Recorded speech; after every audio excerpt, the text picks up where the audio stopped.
বলছি এটা করে নি। না না না আমাকে করতে হবে। ওটা রেডি আছে, দেখো রেডি হয়ে আছে।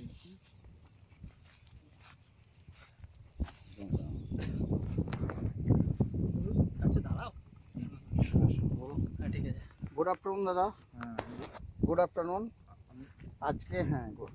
আজকে আমরা এসেছি, এটা কোন জায়গা দাদা? নবগ্রাম। নবগ্রাম, খণ্ডঘোষ থানা। হ্যাঁ তাই তো, নবগ্রাম। হ্যাঁ। দাদা আপনার নাম? তাপস খারাপ। তাপস খাড়া। খারাপ। খারাপ।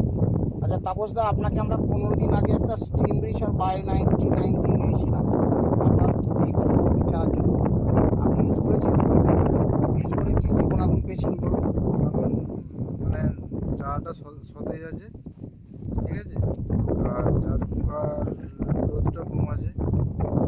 পোকা আপনার কম লাগছে, অন্য অন্য জমির তুলনায় আপনার পোকা কম লাগছে, এবং চারাটা ভালো গ্রোথ। ছোটো ছিল একদম চারাটা, হ্যাঁ এখন কিন্তু চারাটা বেশ বড় হয়েছে, হ্যাঁ ভালো পাতাগুলোও বাড়ছে বাড়ছে। এবং গ্রোথ ভালো আছে, হ্যাঁ তাই তো? হ্যাঁ। আপনি এটা কবার স্প্রে করেছেন? আমি এটা দুবার করেছি। দুবার করেছেন। কতদিন অন্তর স্প্রে করেছেন? 7 দিন অন্তর অন্তর। 7 দিন এই ওষুধটা দিলাম, হ্যাঁ 7 দিন পরে পোকার ওষুধ দিলাম, তারপরে আবার এই ওষুধটা দিলাম। 7 দিন পর আবার এই শুরু দিয়েছে। হ্যাঁ আচ্ছা, মানে 15 দিন গ্যাপে। হ্যাঁ 15 দিন গেল। ঠিক আছে, দুবার করেছেন। দুবারই আপনি বুঝতে পারছেন যে গাছের গ্রোথ, গাছের চেহারা ভালো হয়েছে। আপনাকে যেটা বলেছিলাম সেটা আপনি রেজাল্ট পাচ্ছেন। হ্যাঁ পাচ্ছি। তা আপনি কি চান না যে এই রেজাল্টটা সমস্ত চাষি ভাইরা পাক? হ্যাঁ পেলে ভালো। তা আপনি চাষি ভাইদের জন্য কিছু বলুন, এই প্রোডাক্ট ইউজ করার জন্য কিছু বলুন, মেসেজ দিন। চাষিবাদে নেওয়ার জন্য আমি অনুরোধ করছি যেন ভালো